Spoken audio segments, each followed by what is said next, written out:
Okay baby okay சூப்பானா அண்ணா வந்துட்டு இருக்குது எவ்வளவு வந்திருக்கான் வாங்க. Okay bye. வணக்கம் நேயர்களே, மற்றும் ஒரு காணொலியினோடாக சந்திக்கிறேன். அவசரமா ஒரு சின்ன தகவல் சொல்றதுக்காக வந்திருக்கேன். எங்க பக்கத்து வீட்டு ஆன்டி தான் இந்த பேபி ஆன்டி. அவங்களோட வீட்டுல 5 பேர், அம்மா அப்பா பேபி ஆன்டி அங்கிள் 3 வயசு ஒரு குழந்தை. இப்ப அவங்க சூன்பான் வேண்ட போயிருக்கிறதுனால அவங்களோட வீட்டு கதையை டப்புன்னு நம்ம பதிவு செய்யலாம்னு நினைச்சேன். ஒன்னும் இல்ல, வீட்டுல இருக்கக்கூடிய அந்த 3 வயசு குழந்தைய எப்படி அடக்குறன்னு தெரியாம 300 பேர் கொண்ட ஒரு கிளாடியேட்டர் டீம் மாதிரி எந்த நாளும் அப்படின்னு வார்த்தையால போர் நடந்துட்டே இருக்கு. ஆனா இப்ப 2-3 நாளா சத்தத்தையே காணல.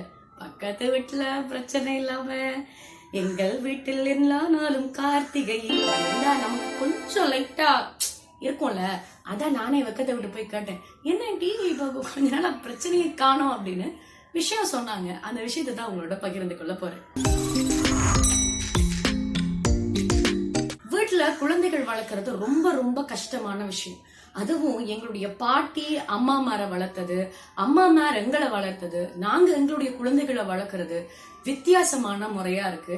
அதுவும் ஒரே 3 தலைமுறை ஒரு குடும்பத்துல இருக்கும் பொழுது குழந்தைகளை வளர்க்கறது கஷ்டமா இருக்கு. சில பேர் அம்மா மாதிரியே தான் அப்படியே இருக்கா அப்படின்னு சொல்லுவாங்க. சில பேர் அப்பா மாதிரி தப்பாம வந்திருக்கா, மூஞ்சிய பாரு உருன்னுட்டு எந்த நேரம் அடம் பிடிச்சிட்டு அப்படின்னு. அடம் பிடிக்கிற குழந்தைகளை எப்படி அடக்குறன்னு தெரியாம அதட்டுவோம், இல்லாட்டி அடிப்போம். இதெல்லாம் தாண்டி எப்படி இலகுவா குழந்தைகளை எங்களை வழிக்கு கொண்டு வர்றது அப்படின்றதான் பேபி ஆன்டி ஒரு டாக்டருக்கு கால் பண்ணி கேட்டிருக்காங்க. அந்த டிப்ஸை நான் உங்களுக்கு சொல்ல போறேன். சாதாரணமா இருக்கக்கூடிய குழந்தைகள், ஸ்பெஷல் சைல்ட நாங்க வளர்க்கிற விதம் வித்தியாசம். அதுக்கு நீங்க அது சார்ந்த வைத்தியர்களை நாடணும். அது சம்பந்தமா நான் சொல்லல. இது சாதாரண குழந்தைகள் வீட்டுல அடம் பிடிப்பாங்க. அதுவும் ஒரு 5 வயதுக்கு மேற்பட்ட குழந்தைகளுடைய அடம் வித்தியாசமா இருக்கும். சாப்பாடு தீர்த்துறதுக்காக நீங்க போன் கொடுப்பீங்க, அதுக்கப்புறமா போனை பறிச்சதுமே அடம் பிடிப்பாங்க. டிவி பாக்குறதுக்கு அடம் பிடிப்பாங்க. விருப்பமான சாப்பாடு அல்லது நொறுக்கு தீன் சாப்பிடறதுக்கு அடம் பிடிப்பாங்க. இன்னும் வெளியில போறதுக்கு, ஃப்ரெண்ட்ஸோட கதைக்கிறதுக்கு, இல்லாட்டி இந்த விஷயம் எனக்கு தேவை அப்படின்னு அடம் பிடிப்பாங்க. இப்படி அடம் பிடிச்சு வீரிட்டு கத்துற குழந்தைகளை நாங்க எப்படி பேக் பண்றது அப்படின்றதுதான் இன்னைக்கு நான் சொல்ல போற விஷயம். எங்கட பக்கத்தை விட்டு பேபி ஆன்டிக்கு என்ன சொல்லியிருக்காங்கன்னா, உங்களுடைய குறிப்பிட்ட வயதுக்கு மேற்பட்ட குழந்தைகள் அழுறாங்க, அடம் பிடிக்கிறாங்க அப்படின்னா கணக்கெடுக்காதீங்க. ஆனா கண்ணை வச்சுக்கொள்ளுங்க. அவங்க ஏதாவது விபரீத செயற்பாடுகள் செய்யாம அவங்கள அடம் பிடிச்சு அழுறதுக்கு விட்டுருங்க.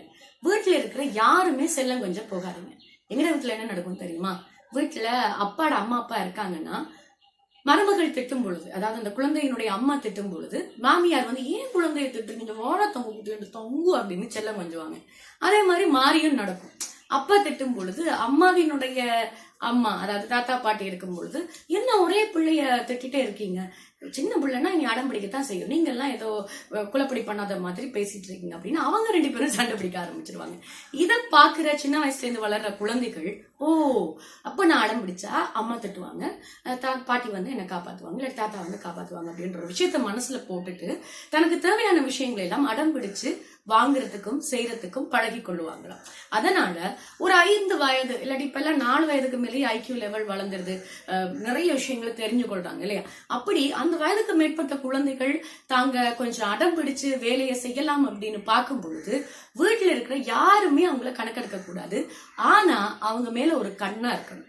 ஏன்னா தப்பான அல்லது தவறான பொருட்களை எடுத்துடக்கூடாது என்றதுக்காக. நீங்க எப்போ அவங்கள கணக்கெடுக்காம இருக்கீங்களோ அப்போ அவங்களுக்கு ஏதோ ஒரு கில்ட்டி ஃபீல் மனசுக்குள்ள வரும். ஓ வழக்கமா பேசுறவங்க ஏன் இன்னைக்கு பேசல, அப்ப நான் அப்பெல்லாம் பண்றேன் போல, நானே போய் பேசுவோம் அப்படின்னு ஒன்று இருக்கிற பொருளை வச்சு விளையாடுவாங்க, இல்லாட்டி அப்படியே தூங்கிடுவாங்க, இல்லாட்டி யாராவது ஒருத்தர்கிட்ட அவங்களாவே பேச ஆரம்பிப்பாங்க. சின்ன வயசுல இருந்து இதை பழக்கிட்டோம்னா வளர வளர அவங்களுடைய பிஹேவியர் சரியா இருக்கும். அதே மாதிரி சின்ன வயசுல இருந்து சாப்பிடுறதுக்காக இப்ப எல்லாம் நாங்க போன் காட்டுறோம், கார்ட்டூன் போட்டு விடுறோம், இல்லாட்டி பாட்டு போட்டு விடுறோம், இல்லாட்டி வெளியில கூட்டிட்டு போறோம். இப்படி அவங்களுடைய வேலையை இலகுப்படுத்துறதுக்காக குழந்தைகளை ஒரு தவறான வழியில நாங்க எங்களை அறியாமையே கொண்டு போயிட்டு இருக்கோம்.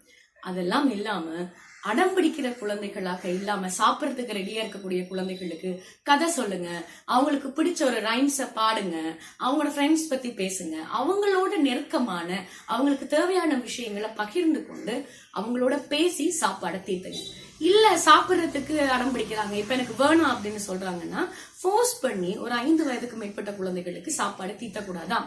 அதே மாதிரி சின்ன வயசுல இருந்து அவங்களோட சாப்பிடுற முறைய நாங்க சரியா பழக்கி கொடுக்கணும். நாங்க கல்யாண வீட்டுக்கு போறதுக்காக 2 மணிக்கு வழக்கமா தேத்திட்டு இருந்த குழந்தைக்கு 1 மணிக்கு தேத்துவோம். இல்லாட்டி நாங்க ஒரு சீரியலை பார்த்துட்டு 1 மணிக்கு தீத்துற குழந்தைகளுக்கு 2 மணிக்கு தேத்துவோம். அந்த மாதிரி இல்லாம முறையான சாப்பாட்டு பழக்க வழக்கங்களை அவங்களுக்கு சொல்லி கொடுத்தா அவங்களுக்கு தேவையான நேரத்துல அவங்களுக்கு தேவையான உணவை தேவையான அளவு சாப்பிடுவாங்க அப்படின்னு அறிவியலாளர்கள் சொல்றாங்க. இன்னும் ஒரு விடயமும் இருக்கு. 3 வயது அல்லது 4 வயதுக்கு குறைந்த குழந்தைகள் தேவையில்லாம அடம் பிடிப்பாங்க, அழுவாங்க. அப்படி சின்ன வயசுல அவங்க அழும் பொழுது அவங்க வீட்டுக்கு கத்துற சத்தத்தை டேப் ரெக்கார்டர் போட்டு ரெக்கார்ட் பண்ணி கொள்ளணும்.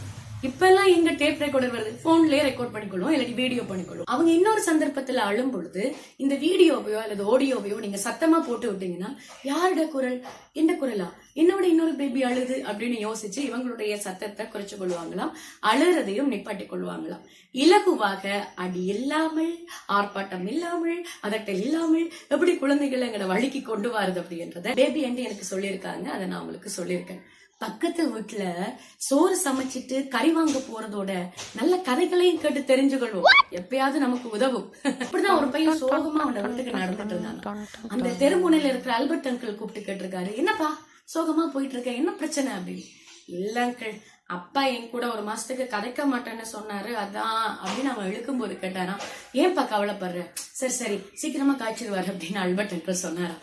அதுக்கு இந்த பையன் சொன்னானா, ஐயோ அங்கிள் அப்படியெல்லாம் இல்ல, அவர் சொல்லி இன்னையோட அந்த 1 மாசத்துல கடைசி நாள், அதுதான் சோகமா இருக்கேன் அப்படின்னு சொன்னான். இப்படி 11 வயது இருக்கக்கூடிய பசங்க பொண்ணுங்களுக்கு அப்பான்னா கொஞ்சம் அலர்ஜி தான், எங்களுக்கும் தான் உங்களுக்கு தான். வர்ற 20ஆம் தேதி தந்தையர் தினம். சில விஷயங்களை தந்தையான பிறகு மறக்கிற தந்தையருக்கு அவங்களுடைய தினத்துல சந்தோஷத்தை கொடுக்கும், வாழ்த்துவோம். எப்பொழுதும் தந்தை நமக்கு ஹீரோ தான். சின்ன வயசுல அவங்களும் எங்களை மாதிரி தான் இருந்திருப்பாங்க. நாங்க அப்பா ஆன பிறகு அல்லது அந்த பொறுப்புக்கு வந்த பிறகு அவங்கள மாதிரி தான் மாறுவோம் அப்படின்னு நினைக்கிறேன். அதனால அனைத்து தந்தையருக்கும் வாழ்த்து சொல்லி அவங்களோட மனசையும் புரிஞ்சுக்கொள்ள ட்ரை பண்ணுவோம். இந்த காணொலி பிரயோசனமா இருந்தா ஷேர் பண்ணுங்க, சப்ஸ்கிரைப் பண்ணுங்க, லைக் பண்ணுங்க, சப்போர்ட் பண்ணுங்க. தேங்க்யூ. சேஃபா இருங்க. பாய்.